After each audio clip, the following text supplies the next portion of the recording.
మేము శ్రీరామనవమి పండగ కూడా ఇల్లు అలుక్కొని ఇల్లు ఉడుచుకోం. ఇల్లు పరిస్థితి ఇల్లు శుభ్రం ఇల్లాలు శుభ్రమని ఇల్లు శుభ్రం లేకపోతే లక్ష్మీదేవి ఇంట్లో రాదు కదా. దేవుడికి అది శుభ్రంగా ఉండాలి. బూజు పట్టుంటుంది. ఎందుకు? ఎందుకంటే ఊడుస్తుంటే తోడుతున్నాయి. ఎందుకు వచ్చారు ఏమిటి నాకు అర్థం కావడం. అసలు ఆ ఇంటిని పట్టుకోవచ్చే బాధ లేదని పట్టించుకోవట్లా మేము. ఏం బాబుగారు ఎందుకు వచ్చారు? ఏం లేదండి, మా అబ్బాయి గోపరాజు కళ్యాణం చేద్దామని వచ్చాం. అడిగాయి నువ్వు ఇంకా అడగలేదా? ఇగో నువ్వు అడగవే.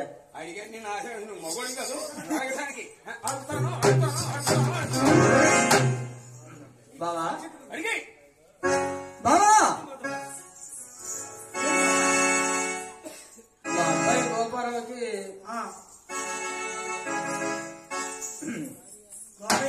మీ అమ్మాయిని వచ్చి కళ్యాణం చేస్తారు నడుదామని మీ చెల్లి తీసుకొస్తే నేను ఎప్పుడు చెప్పాను. నేను అప్పుడు పత్రం నోటానికి పోతే మొత్తానికి